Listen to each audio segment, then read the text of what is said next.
خیر دین اس بری طرح بیوی کے چنگل میں پھنس چکا تھا.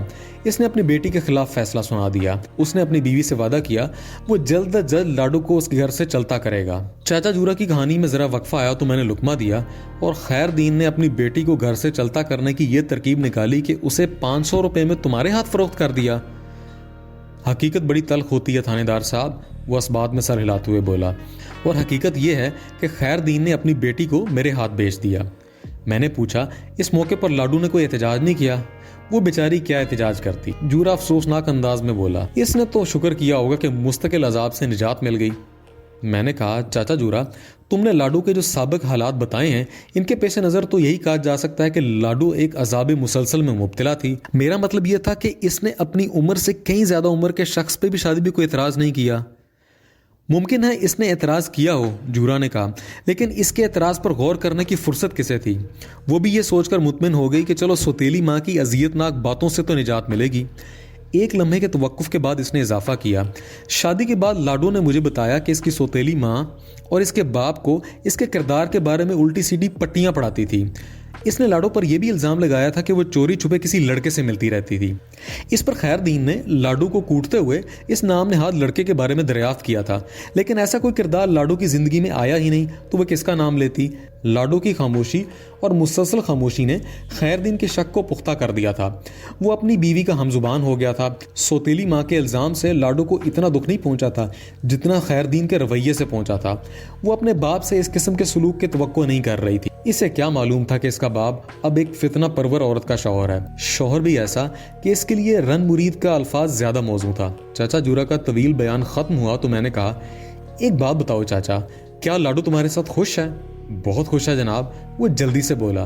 میں اس کی چھوٹی سے چھوٹی بات کو بھی اہمیت دیتا ہوں، اس کی ہر خواہش اور فرمائش پوری کرنے کی کوشش کرتا ہوں.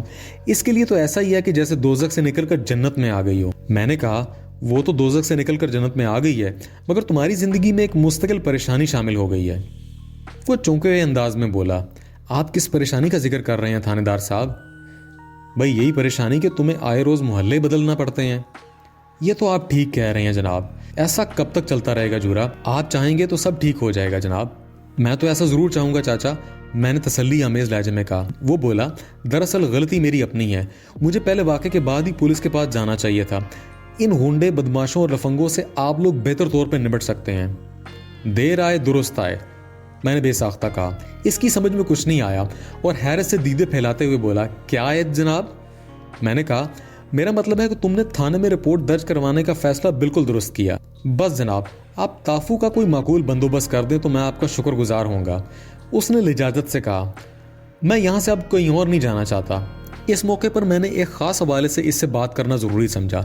میں نے نہایت ہی سنجیدہ لہجے میں کہا چاچا جورا میری بات کا برا نہیں ماننا، میں نے لاڈو کے حوالے سے کچھ اڑتی ہوئی خبریں بھی سنی ہیں. وہ کیا جناب؟ وہ محتاط نظر سے مجھے دیکھنے لگا. میں نے کہا چاچا تافو کا بندوبست کرنے سے بات نہیں بنے گی. آپ کیا کہنا چاہتے ہیں جناب؟ میں یہ کہنا چاہتا ہوں چاچا، میں ایک ایک لفظ پر زور دیتے ہوئے کہا میں نے سنا ہے کہ تافو کے علاوہ بھی کچھ افراد تمہارے گھر کے چکر کاٹتے ہیں اور اس میں غالب ہاتھ لاڈو کی حوصلہ افزائی کا ہے. یہ بات آپ کو کس نے بتائی ہے؟ کسی نے بھی بتائی ہو. تم اس بارے میں کیا کہتے ہو؟ وہ نفرت آمیز لہجے میں بولا مجھے یقین ہے اس قسم کی بکواس تافو کے علاوہ اور کوئی نہیں کر سکتا، اور اس کی بھی ایک خاص وجہ ہے. فرض کر لو یہ بات تافو نے ہی مجھے بتائی ہے تو اس کی خاص وجہ تمہارے نزدیک کیا ہو سکتی ہے؟ میں نے پوچھا تم اتنے وثوق سے تافو کا نام کس طرح لے رہے ہو؟ وہ بولا جناب بات تو سیدھی ہے، میں نے تافو کو اس نازیبہ حرکات پر برا بھلا کہا ہے. لاڈو نے بھی ایک دو مرتبہ سخت الفاظ میں اسے ڈانٹ ڈپٹ کی ہے. انتقاماً وہ اس قسم کے گھٹیا الزامات لگا رہا ہے. میں نے کہا چاچا تم تافو کی طرف سے تو بے فکر ہو جاؤ، میں اسے اچھی طرح سمجھا دوں گا. آپ نے اس سے پہلے بھی سمجھایا تھا. وہ شکایت آمیز لہجے میں بولا. ایک ماہ سکون رہا اور اس نے پھر اوچھی حرکتیں شروع کر دیں. آج صبح اس نے لاڈو کو جس قسم کی دھمکی دی ہے اس کے بعد تو میں گہری تشویش میں مبتلا ہو گیا ہوں. وہ خبیث انسان کوئی نہ کوئی ایسی حرکت ضرور کر گزرے گا. میں نے مناسب الفاظ میں اسے تسلی دی. تم بے فکر ہو جاؤ چاچا جورا، میں کل ہی تافو کو تھانے بلا کر بات کرتا ہوں. اگر اس نے کوئی گڑبڑ کی تو میں شیطان کو 100 چھتر ماروں گا اور ضرورت پڑی تو حوالات میں بھی بند کر دوں گا. جورا میرا شکریہ ادا کر کے رخصت ہوا. دوسرے روز حسب وعدہ میں نے ایک کانسٹیبل کو بھیج کر الطاف عرف تافو کو تھانے بلوا لیا. وہ میرے کمرے میں آیا اور سلام کر کے ایک طرف کھڑا ہو گیا۔ میں چند لمحے اسے تیز نظروں سے گھورتا رہا۔ وہ میری نگاہ کی تاب نہ لاتے ہوئے منمنایا، تھانے دار صاحب، آپ مجھے اس طرح کیوں دیکھ رہے ہیں؟ میں نے کہا، وہ تمہارا ماما کل شام کو میرے پاس آیا تھا۔ میرا ماما؟ میرا کون ماما جناب؟ منظور اف جورا، میں نے ٹھوس لہجے میں کہا۔ منظور میرا ماما تو نہیں جناب، اسے تم سے بہت محبت ہے۔ میں نے لفظ محبت پر دباؤ ڈالتے ہوئے کہا، سنا ہے ماموں کو بھانجوں سے بہت محبت ہوتی ہے۔ جورا کل شام پھر تمہاری تعریف کر رہا تھا۔ تافو میرے لہجے میں چھپے طنز کو بخوبی سمجھ گیا، ٹھہرے ہوئے لہجے میں بولا، اب چاچا جورا کو مجھ سے کیا شکایت ہو گئی؟ وہی پہلے والی شکایت، مگر اس مرتبہ پہلے سے بھی زیادہ ہے۔ وہ گھگیانے والے انداز سے بولا، جناب میں نے تو آپ کے حکم کے مطابق اس طرف جانا ہی چھوڑ دیا ہے۔ وہ دن اور آج کا دن، میں نے جورا کی شکل دیکھی نہ لاڈو کی صورت۔ اتنا بڑا جھوٹ بولتے ہوئے تمہیں شرم نہیں آتی؟ میں نے زہر خون لہجے میں کہا۔ میں بالکل سچ کہہ رہا ہوں جناب۔ وہ سچ کے گھوڑے، میں نے سخت الفاظ میں کہا، میں نے تم پر پہلے ہی واضح کر دیا تھا کہ میں مختلف قسم کا تھانے دار ہوں، مجھے چکر بازی نہ دینا۔ میں کوئی چکر بازی نہیں دے رہا سرکار، وہ فریادی لہجے میں بولا، آپ چاہیں تو مجھ سے بڑی قسم لے لیں۔ میں نے اس کی آنکھوں میں جھانکتے ہوئے کہا، تم جھوٹے ہو اور تمہاری قسمیں بھی جھوٹی ہیں، مگر یاد رکھو میرا وعدہ جھوٹا نہیں ہے۔ اگر تم اپنی حرکتوں سے باز نہ آئے تو تمہاری تشریف پر اتنے جوتے برساؤں گا کہ شمار نہیں کر سکو گے اور کئی روز تک بیٹھنے سے بھی قاصر ہو جاؤ گے۔ سمجھ رہے ہو نا میں کیا کہہ رہا ہوں؟ میں آپ کو اور آپ کے کہے کو غلط نہیں کہہ سکتا مائی باپ، وہ شکستہ لہجے میں بولا، مگر حقیقت یہی ہے کہ میں نے آپ کی ہدایت پر عمل کیا ہے۔ میں نے اسے سخت لہجے میں مخاطب کرتے ہوئے کہا، کیا یہ بات غلط ہے کہ کل تمہاری لاڈو سے ملاقات ہوئی تھی؟ بالکل غلط، وہ قطعیت سے بولا۔ مجھے پتا چلا ہے کہ کل تم نے لاڈو کو اغوا وغیرہ کی دھمکی دی تھی۔ نہ سرکار، وہ کانوں کو ہاتھ لگاتے ہوئے بولا، میری توبہ، میرے باپ کی توبہ، میرے دادا کی توبہ، میرے بس بہت توبہ ہو گئی۔ میں نے اس کے توبہ کے سلسلے کو قطع کرتے ہوئے کہا، میری معلومات کے مطابق کل صبح لاڈو حکیم کی دکان سے جورا کے لیے دوائی لے کے واپس آ رہی تھی کہ راستے میں تم اس سے ٹکرا گئے۔ پہلے تو تم نے اس سے اس بات پر غصہ کیا کہ جورا نے تھانے میں اس کے خلاف شکایت کن درج کروائی۔ وہ راستہ بدل کر جانے لگی تو تم نے اسے دھمکی دی کہ تم عنقریب اسے اغوا کر لو گے، اور نہ صرف اغوا کر لو گے بلکہ اس کی بے حرمتی کرنے کے بعد قتل کر کے اس کی لاش کو بڑی نہر میں پھینک دو گے۔ کیا یہ میں غلط کہہ رہا ہوں؟ وہ گڑ گڑانے لگا، جناب سرے سے ایسی کوئی بات ہی نہیں ہوئی۔ میں تو یہ کہہ رہا ہوں کہ اتنے دن میں نے جورا کو دیکھا ہے، نہ ہی لاڈو سے ملاقات ہوئی ہے، پھر اغوا قتل وغیرہ کی دھمکی کا کیا سوال؟ یہ سراسر مجھ پہ بہتان ہے۔ ایک لمحے کے لیے میں سوچ میں پڑ گیا۔ تافو خود پر عائد کردہ الزام سے جس شدت سے انکار کر رہا تھا، اس سے اس کی سچائی جھلکتی تھی۔ میں نے اس کے لہجے اور انداز سے محسوس کیا کہ وہ کوئی دروغ روئی کا سہارا نہیں لے رہا۔ اگر تافو کو سچا مان لیا جاتا پھر یہ سوال پیدا ہوتا تھا کہ جورا نے غلط بیانی کیوں کی، اور جورا کے حوالے سے اہم بات یہ بھی تھی کہ تافو نے براہ راست اسے نہیں دھمکایا تھا، بلکہ دھمکی والی بات جورا تک اس کی نوجوان اور خوبصورت بیوی کے توسط سے پہنچی تھی۔ تو کیا اس معاملے میں لاڈو کی کوئی گڑبڑ تھی؟ یہ ایک ایسا سوال تھا جو بہت دور تک سوچنے کی دعوت دیتا تھا۔ میں تافو کی جانب متوجہ ہوا۔ تافو، میں آخری دفعہ پوچھ رہا ہوں، اگر اس سارے معاملے میں تم کو چھپا رہے ہو یا حقیقت کو توڑ موڑ کر پیش کر رہے ہو تو اب بھی بتا دو، میں تمہارے ساتھ نرمی کا رویہ اختیار کروں گا۔ لیکن اگر آگے جا کر مجھے معلوم ہوا کہ تم نے مجھ سے کسی غلط بیانی سے کام لیا ہے تو پھر سوچ لو، تمہیں سیدھا جیل میں بھجوا کر ہی دم لوں گا۔ وہ نہایت ہی سنجیدہ لہجہ اختیار کرتے ہوئے بولا، تھانے دار صاحب، اگر آپ کو میری بات کا یقین نہیں ہے تو آپ ہی بتائیں کہ میں کس طرح آپ کو اپنی بات کا یقین دلاؤں۔ اس کے انداز سے یہ صاف ظاہر ہوتا تھا کہ وہ دروغ گوئی کا سہارا نہیں لے رہا۔ کوئی بھی مردم شناس شخص تافو کی بات سن کر اسی نتیجے پر پہنچتا۔ میں نے ایک حوالے سے اور اسے گھسنا چاہا، فی الحال تم یہ بتاؤ کہ لاڈو کے حوالے سے تم نے جس قسم کی حرکتوں کی بات کی تھی اس میں کتنی صداقت ہے؟ آپ یقین کریں تو میں نے 100% سچ بولا ہے، وہ ٹھہرے ہوئے لہجے میں بولا۔ میں نے رک کر کہا، میں نے اس سلسلے میں چاچا جورا سے پوچھ گچھ کی تھی، وہ تو اس معاملے میں سرے سے انکاری ہے۔ وہ اس بارے میں کیا کہتا ہے؟ اس کا کہنا ہے کہ تم لاڈو کو بدنام کرنے کے لیے اس قسم کی افواہیں پھیلا رہے ہو۔ میں نے اس کے چہرے پر نگاہ جماتے ہوئے کہا۔ وہ عجیب سے لہجے میں بولا، مجھے اس سے کیا فائدہ پہنچ سکتا ہے؟ جورا کے مطابق تم انتقاماً ایسا کر رہے ہو۔ کیسا انتقام؟ میں نے اسے جورا کے موقف سے آگاہ کرتے ہوئے بتایا کہ جورا کا خیال ہے کہ تم نے اس کی بیوی پر ڈوٹ ڈالنے کی کوشش کی، اس میں نہ صرف تمہیں بری طرح جھڑک دیا بلکہ تھانے میں تمہارے خلاف شکایت بھی درج کروائی۔ ایک لمحے کو رک کر میں نے اس کی آنکھوں میں جھانکا اور کہا، جورا کے مطابق تم اپنی ناکامیابی اور بے عزتی کا بدلہ لینے کے لیے اس قسم کے ہتھ کنڈے استعمال کر رہے ہو۔ پہلی بات تو یہ ہے کہ مجھے اپنے کسی مقصد میں ناکامیابی کا منہ نہیں دیکھنا پڑا۔ وہ سنجیدگی سے بولا، میں نے لاڈو کی طرف قدم بڑھانے کی کوشش ضرور کی تھی، لیکن آپ کی سرزنش کے بعد میں نے پلٹ کر اس کی طرف نہیں دیکھا تھا۔ اگر آپ نے سختی سے منع نہ کیا ہوتا تو لاڈو کیا چیز تھی، میں کسی نہ کسی طرح اسے اپنے دام میں کر ہی لیتا۔ ایک لمحے کو اس نے وقفہ دے کر اور عجیب سے انداز میں مسکرانے کے بعد بولا، تھانے دار صاحب، لاڈو تو ایک ایسی عورت ہے جو خود دعوت نظارہ دیتی ہے۔ میں نے آپ کو بتایا تھا نا، کئی من چلے افراد اپنا دل پشوری کرنے اور آنکھیں سینکنے کی خاطر اس گلی کے چکر لگاتے ہیں، اور جہاں تک میری بے عزتی کا تعلق ہے تو اس میں کوئی وزن نہیں ہے۔ آپ نے مجھے تھانے بلا کر سمجھا دیا تھا، میں نے آپ کی ہدایت پر عمل کیا تھا، اس میں میری بے عزتی والی کون سی بات ہے؟ میں نے کہا، میں نے جورا سے لاڈو کے معاملے میں بات کی تھی، مگر وہ تو یہ بات سنتے ہی بھڑک اٹھا۔ اس سلسلے میں تمہیں ہی قصوروار ٹھہرا رہا ہے۔ اس کی نظر میں اس کی بیوی انتہائی باحیا پاک باز عورت ہے، اور جس قسم کی سرگرمیوں کا تم نے ذکر کیا ہے اس کا اس سے دور دور تک کوئی واسطہ نہیں ہے۔ احمق ہے بڈھا۔ تھانے دار صاحب، آپ میری بات اپنے پاس نوٹ کر لیں، یہ شخص اپنی بیوی کی وجہ سے ایک دن بہت خسارہ اٹھائے گا۔ میں نے تافو سے کہا، اچھا تم ایک کام کرو۔ حکم کریں جناب۔ وہ ہاتھ باندھ کر کھڑا ہو گیا۔ تم نے بتایا ہے کہ بہت سے من چلے لاڈو کے چکر میں اس کی گلی کے پھیرے لگاتے ہیں۔ میں نے اس کے چہرے پر نگاہ جماتے ہوئے کہا، اگر تمہارا بیان سچا ہے تو تم اس سچائی کو ثابت کرنے کے لیے ایک تجربے سے گزرنا پڑے گا۔ میں ہر تجربے سے گزرنے کے لیے تیار ہوں، مگر یہ کام تمہیں بہت احتیاط سے کرنا ہوگا۔ آپ کام تو بتائیں جناب، وہ سنجیدگی سے بولا۔ میں آپ کی توقع پر پورا اترنے کی کوشش کروں گا۔ میں نے کہا، مجھے ان افراد کے نام اور پتے چاہیے جو تمہارے دعوے کے مطابق لاڈو کے دیدار اور اس کے کوچے کے مسافر بنے ہوئے ہیں۔ یہ تو بہت ہی آسان کام ہے جناب۔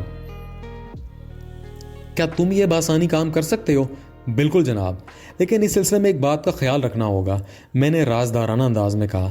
کسی طرح بھی لاڈو اور جورا کو کسی قسم کا شک نہیں ہونا چاہیے۔ وہ پہلے ہی دن سے تمہاری طرف سے بدگمان ہیں۔ وہ معنی خیز انداز میں سر کو جنبش کرتے ہوئے بولا، میں آپ کی بات اچھی طرح سمجھ رہا ہوں جناب، آپ بالکل بے فکر ہو جائیں۔ میں ان دونوں کو اس سلسلے میں ذرا سی بھینک بھی نہیں پڑنے دوں گا۔ میں یہ کام اتنی صفائی سے کروں گا کہ سانپ بھی مر جائے گا اور خیر سے لاٹھی بھی سلامت رہے گی۔ انشاءاللہ میں آپ کو کسی قسم کی کوئی شکایت نہیں دوں گا۔ تو پھر ٹھیک ہے بھائی، میں نے اطمینان بھرے انداز سے کہا، تم آج ہی اس سلسلے میں کوشش شروع کر دو۔ وہ جوشیلے لہجے میں بولا، یہ تو ویسے بھی میرے لیے بہت ضروری ہے۔ اگر میں نے یہ ثابت کر دیا کہ جورا کی بیوی لاڈو ہی تانگ جھانک کی عادی ہے تو پھر آپ کو میری بات کا یقین بھی آ جائے گا۔ لیکن ایک بات میری سمجھ میں نہیں آ رہی۔ اس نے بات ختم کرنے کے بعد سوالیہ انداز میں میری طرف دیکھا۔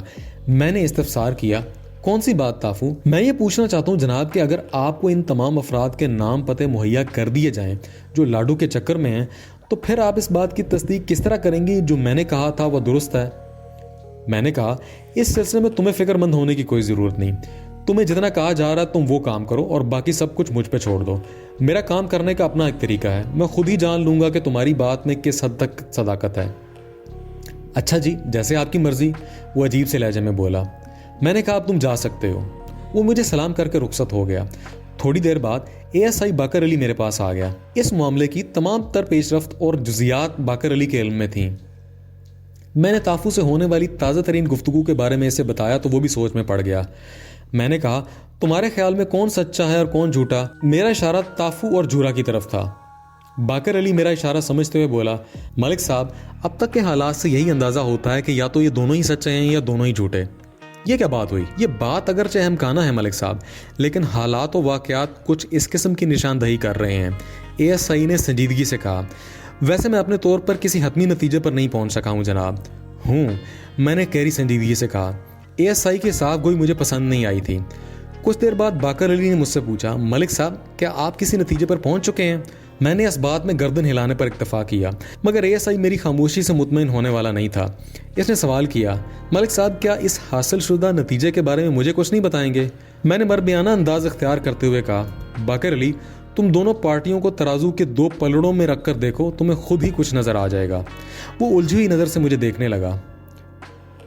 میں نے کہا، نہیں سمجھے؟ آپ خود ہی وضاحت کر دیں ملک صاحب۔ اس نے کہا، دیکھو باقر علی، میں نے اسے مخاطب کر کے ٹھہرے ہوئے لہجے میں کہا، ہم اس وقت جس قسم کی صورتحال سے دوچار ہیں اس کے پیش نظر تافو کے ووٹ زیادہ ہیں۔ وہ جو کچھ کہہ رہا ہے خود سے منسوب کر کے کہہ رہا ہے۔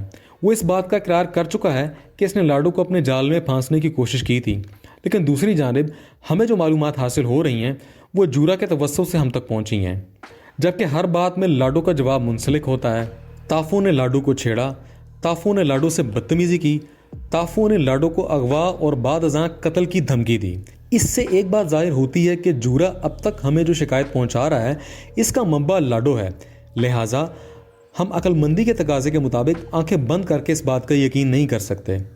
ASI باقر علی تائیدی انداز میں سر ہلاتے ہوئے بولا، یہ تو آپ بالکل درست فرما رہے ہیں، ویسے میرے ذہن میں ایک آئیڈیا ہے۔ کیسا آئیڈیا باقر علی؟ اب تک ہم اس کھیل میں صرف 2 کرداروں سے ملے ہیں، یعنی تافو اور جورا سے؟ میں نے کہا جی ہاں، اس بات میں گردن ہلاتے ہوئے باقر علی نے کہا، جبکہ اس کھیل کا مرکزی کردار ابھی تک ہمارے واسطے میں نہیں آیا، کیوں نہ ایک تسلی بخش ملاقات مرکزی کردار سے بھی کر لی جائے؟ میں نے تصدیق طلب انداز میں کہا، مرکزی کردار سے تمہاری مراد جورا کی نوجوان بیوی لاڈو تو نہیں؟ جی ملک صاحب، ASI نے کہا، میرا اشارہ لاڈو کی طرف ہی ہے۔ تمہارا آئیڈیا بہت پاورفل ہے باقر علی۔ میں نے توصیفی نظر سے ASI کو دیکھا۔ تم نے پہلے بتایا تھا کہ لاڈو انتہائی خوبصورت لڑکی ہے، خوبصورتی اکثر فتنے جنم کر دیتی ہے، ممکن ہے لاڈو سے ملاقات کے بعد ہمیں کچھ مفید معلومات حاصل ہو جائیں۔ مجھے کھلے دل سے اس بات کا اعتراف ہے کہ لاڈو سے ملاقات والی بات سب سے پہلے باقر علی کے ذہن میں آئی تھی۔ وہ بلا شبہ ایک ذہین اور مستعد پولیس اہلکار ہے۔ میں نے اس کے آئیڈیا کی تائید کی تو اس نے کہا، ملک صاحب آپ کا کیا ارادہ ہے؟ لاڈو سے ملاقات کے لیے اسے تھانے بلایا جائے یا پھر؟ اس نے دانستہ جملہ ادھورا چھوڑ دیا۔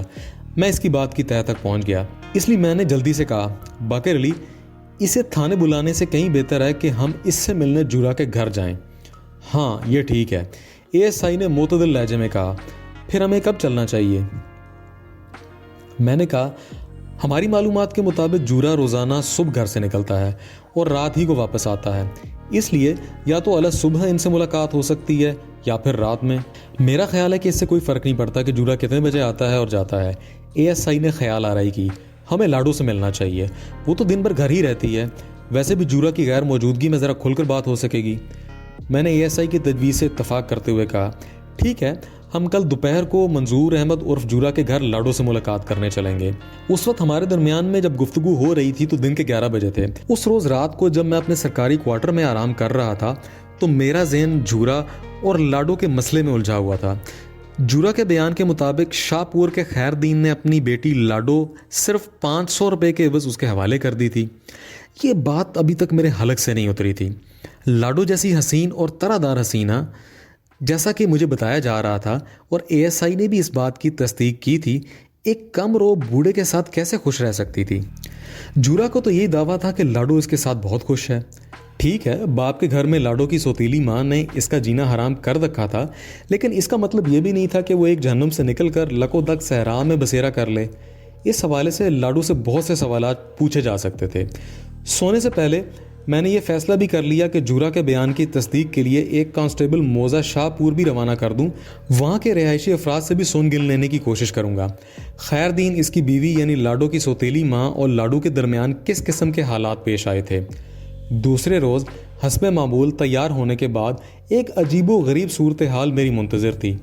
مجھے توقع تھی کہ آج تافو سے ملاقات ہوگی، لیکن تافو کی بجائے جورا کی شکل دیکھ کر مجھے عجیب سا لگا۔ وہ اس وقت حزن و ملال کا مرکہ بنا ہوا تھا۔ میں کمرے میں آ کر اپنی سیٹ پر بیٹھا ہی تھا کہ وہ میرے پیچھے پیچھے آنے لگا۔ اس کی حالت کو دیکھ کر میں نے تشویشناک لہجے میں دریافت کیا، کیا بات ہے چاچا جورا؟ وہ فریاد کناں انداز میں بولا، میں لٹ گیا سرکار، میرا سب کچھ چلا گیا۔ آخر کیا ہو گیا؟ ہونا کیا تھا سرکار؟ وہ بے ربط الفاظ میں بولا، وہی ہوا جو ہونا تھا۔ میں نے قدر سخت لہجہ اختیار کرتے ہوئے استفسار کیا، جورا یہ کیا تم الٹی سیدھی باتیں کر رہے ہو؟ جو ہونا تھا وہ ہو گیا۔ حضور مجھے آپ کی مدد کی ضرورت ہے، وہ سر تپا فریاد بن کر بولا۔ میں نے ٹھہرے ہوئے لہجے میں کہا، دیکھو جورا، میں اس وقت تک تمہاری کوئی مدد نہیں کر سکتا جب تک مجھے صورتحال کا بھرپور علم نہ ہو جائے۔ تم واضح الفاظ میں مجھے بتاؤ کہ کس مصیبت نے تمہارے دروازے پر دستک دی ہے۔ مصیبت تو ایک ہی تھی نا جناب، وہ نمناک لہجے میں بولا، اسی نے میرا بوہا کھڑکایا ہے۔ میں نے کہا، اس کا مطلب ہے تم گھماؤ پھراؤ سے باز نہیں آؤ گے۔ میں گھماؤ پھراؤ نہیں کر رہا جناب، وہ گلوگیر آواز میں بولا۔ دراصل میں اس وقت اتنے بڑے صدمے سے گزر رہا ہوں کہ میری مت ہی ماری ہوئی ہے۔ میں آپ کو یہ بتانے آیا ہوں کہ وہ نامراد تافو اپنی کمینی اور گھٹیا چال چلنے میں کامیاب ہو گیا۔ اب میرے چونکنے کا مقام تھا۔ میں نے جلدی سے پوچھا، تافو نے ایسا کیا کر دیا جورا؟ تافو نے لاڈو کو اغوا کر لیا ہے اور وہ اپنی دھمکی کے مطابق پہلے اس کی عزت خراب کرے گا، پھر اسے قتل کر کے بڑی نہر میں بہا دے گا۔ وہ بولتے بولتے لرزنے لگا۔ کچھ کریں جناب, اگر دیر ہو گئی تو میری دنیا اندھیر ہو جائے گی. میں کسی کو تو کیا خود بھی اپنے آپ کو منہ دکھانے کے قابل نہیں رہوں گا. میرا ذہن اس وقت بڑی تیز رفتاری سے کام کر رہا تھا. جورا نے جو حالات بیان کیے تھے وہ میری توقع کے برعکس تھے. مجھے امید تھی کہ تافو لاڈو کی حرکتوں کے بارے میں مجھے معلومات فراہم کرے گا, اور جورا یہ بتا رہا تھا کہ وہ اس نوجوان کی بیوی کو لے اڑا ہے. جورا کو شروع ہی سے تافو سے شکایت تھی, مگر پچھلے کچھ عرصے سے تافو مجھے بے قصور نظر آنے لگا تھا. اس وقت ASI میرے کمرے میں موجود نہیں تھا. میں نے ایک فوری خیال کے تحت جورا سے پوچھا, چچا تمہاری بیوی کہاں سے غائب ہوئی ہے؟ لاڈو غائب نہیں ہوئی تھانے دار صاحب, وہ ایک لفظ پر زور دیتے ہوئے بولا, بلکہ اسے غائب کر دیا گیا ہے. میرا مطلب ہے کہ تافو نے اپنی بدفطرت کا مظاہرہ کرتے ہوئے اسے اغوا کر لیا ہے. چلو جو کچھ بھی ہے. میں نے اس کی کیفیت کے پیش نظر بات کو آگے بڑھانے کے لیے پوچھا, تم یہ بتاؤ کہ لاڈو کو تافو نے کب اور کہاں سے اغوا کیا؟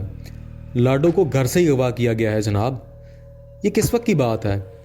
بالکل ٹھیک وقت تو مجھے اندازہ نہیں. تمہیں کب معلوم ہوا کہ لاڈو گھر پہ نہیں ہے؟ آج صبح. وہ تھوک نگلتے ہوئے بولا, آج صبح جب میں سو کر اٹھا تو وہ بستر سے غائب تھی. کیا تمہیں اچھی طرح یاد ہے کہ وہ رات کو گھر پر تھی؟ آپ بھی کمال کرتے ہیں جناب, وہ عجیب سے لہجے میں بولا. یہ بات مجھ سے زیادہ اور کس کو معلوم ہوگی کہ لاڈو رات کو گھر پہ موجود تھی یا نہیں تھی؟ تم یہ کہنا چاہتے ہو کہ رات کو جب تم سونے کے لیے لیٹے تو تمہاری چہیتی بیوی گھر میں ہی تھی؟ میں نے اس کی آنکھوں میں آنکھیں ڈالتے ہوئے سوال کیا. اس نے اسبات میں جواب دیا. اور جب تم صبح بیدار ہوئے تو بستر سے غائب تھی؟ میں نے پوچھا. جی ہاں. اس نے گردن اسبات میں ہلائی. میں نے کہا, لاڈو کی غیر موجودگی سے تم نے فرض کر لیا کہ تافو نے اسے اغوا کیا ہے؟ فرض نہیں تھانے دار صاحب, وہ اپنے الفاظ میں زور بھرتے ہوئے بولا. مجھے پورا یقین ہے کہ لاڈو کو تافو نہیں اغوا کیا ہے. اس پوری یقین کی کوئی خاص وجہ؟ میں نے پوچھا. وہ بولا, سب سے بڑی وجہ تو تافو کی دھمکی ہے. وہی دھمکی جو اس نے تمہاری بیوی لاڈو کو دی تھی؟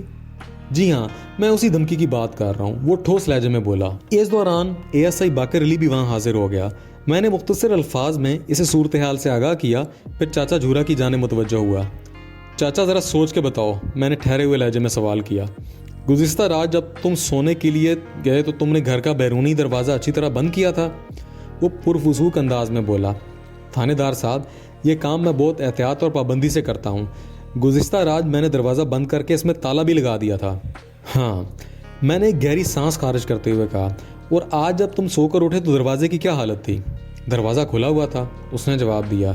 یعنی تمہارا مطلب ہے کہ دروازہ چوپٹ کھلا ہوا تھا؟ نہیں جناب, دروازہ تو بند تھا, وہ گڑبڑاتے ہوئے لہجے میں بولا. میں یہ کہنا چاہتا ہوں کہ دروازہ کا تالا اور کنڈی کھلی ہوئی تھی, یعنی دروازہ بڑھا ہوا تھا. میں گہری سوچ میں ڈوب گیا اور پھر پوچھا, رات کو دروازے پر تالا لگا کر تم نے چابی کہاں رکھی تھی؟ چابی کے لیے ایک مخصوص جگہ ہے جناب, جورا نے بتایا. اندرونی کمرے کے دروازے کے ساتھ دیوار پر ایک کھونٹی گڑی ہے. میں بیرونی دروازے پر تالا لگانے کے بعد چابی اسی کھونٹی پر ٹانگ دیتا ہوں. میں نے پوچھا, تمہارا دعویٰ ہے کہ تمہاری لاڈلی بیوی لاڈو کو تافو نے اغوا کیا ہے. ذرا یہ تو بتاؤ کہ تافو تمہارے گھر میں کس طرح داخل ہوا تھا؟ بیرونی دروازہ تو اندر سے بند تھا, نہ صرف بند بلکہ تالا بھی تھا. اس نے اپنی عقل کے مطابق فلسفہ جھاڑنے کی کوشش کی. تھانے دار صاحب, یہ غنڈے بدماش جرم کے 100 طریقوں سے واقف ہوتے ہیں. بعض اوقات تو ان کی کارروائیاں کسی جادو کا کمال دکھاتی ہیں. تافو نے بھی کسی طرح تالا کھول لیا ہوگا. ایک لمحے کے توقف کے بعد وہ خیال افروز انداز میں بولنے لگا. جناب, میرے گھر کی بیرونی دیوار زیادہ اونچی نہیں ہے. مجھے شک ہے کہ تافو دیوار پھاند کر اندر آیا ہوگا, پھر کسی طرح تالا کھولنے میں کامیاب ہو گیا ہوگا. لاڈو کو اس نے کندھے پر ڈال کر دروازہ چھیڑا ہوگا اور پھر لاڈو کے ساتھ رفو چکر ہو گیا ہوگا. ایسا ہوگا ویسا ہوگا, میں نے طنزیہ لہجے میں کہا. چاچا جورا, تم نے خود یہ کہانی گاڑ لی ہے. میں نے کچھ نہیں کیا سرکار, وہ دونوں کانوں کو ہاتھ لگاتے ہوئے بولا. آپ نے جو کچھ پوچھا میں نے اپنے اندازے کے مطابق بتا دیا. ہو سکتا ہے اس سے ذرا مختلف انداز میں واقعہ پیش آیا ہو, مگر ایک بات کا مجھے سول آنے یقین ہے کہ لاڈو کو اغوا کرنے والا تافو کے سوا اور کوئی نہیں ہو سکتا. میں نے پوچھا, جب لاڈو کو اغوا کیا جا رہا تھا تو تم اس وقت سو رہے تھے؟ لاڈو نے اپنے اغوا کے خلاف کچھ نہ کچھ مزاحمت تو کی ہوگی, کیا اس کے بعد بھی تمہاری آنکھ نہیں کھل سکی؟ جناب, ایک دو وجوہات ہو سکتی ہیں, وہ ایک لفظ پر زور دیتے ہوئے بولا. پہلی بات تو یہ ہے کہ میں بہت گہری نیند سونے کا عادی ہوں. دوسری بات یہ ہے کہ تافو نے یقیناً لاڈو کو کوئی رومال وغیرہ سنگھا کر پہلے بے ہوش کیا ہوگا. چنانچہ اسے مزاحمت کا موقع نہ مل سکے اور تافو بآسانی اپنے مقصد میں کامیاب ہو گیا۔ ایک لمحے کے توقف سے اس نے اپنی معلومات کا خزانہ بہاتے ہوئے بتایا، میں نے سن رکھا ہے کہ تافو جیسے بدماش کے پاس ایک رومال ضرور ہوتا ہے جس پر بے ہوشی کی دوا لگی ہوتی ہے۔ میں نے کہا، چاچا اگر تم نے ایسا سن رکھا ہے تو یقیناً سن رکھا ہوگا، مگر تم میری ایک بات کان کھول کر سن لو۔ میں نے ڈرامائی انداز میں جملہ ادھورا چھوڑ دیا۔ وہ اضطراری انداز میں بولا، وہ کیا جناب؟ میں نے سنسناتے ہوئے لہجے میں کہا، چاچا جورا، نوجوان بیویوں کے بوڑھے شوہروں کو گہری نیند سونے کی عادت نہیں ڈالنا چاہیے۔ میری بات شاید اس کی سمجھ میں نہیں آ سکی تھی۔ وہ الجھی ہوئی نظر سے مجھے دیکھنے لگا۔ میں نے ذرا مختلف قسم کا سوال کیا، کیا تم دونوں میاں بیوی اندرونی کمرے میں سوتے تھے؟ اس نے اس بات میں گردن ہلاتے ہوئے جواب دیا، جی سرکار۔ میں نے پوچھا، کیا گزشتہ رات اندرونی کمرے کا دروازہ کھلا ہوا تھا؟ اندرونی کمرے کا دروازہ تو ہم کھلا ہی رکھتے ہیں، جورا نے بتایا۔ میں نے سوال کیا، ذرا سوچ کر بتاؤ، جب تم بیدار ہوئے تو تم نے لاڈو کو گھر میں غیر موجود پایا تو تمہارے ذہن میں یہ خیال کیوں آیا کہ لاڈو کو تافو نے اغوا کیا ہے؟ وہ مسکین سی صورت بنا کر بولا، جناب سچی بات تو یہ ہے کہ جب سے مجھے پتہ چلا ہے کہ تافو نے لاڈو کو دھمکی دی ہے، اسی وقت سے میرے دل کو دھڑکا لگا ہوا تھا۔ میں بہت پریشان ہو گیا تھا۔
Like, comment, share, press the bell icon.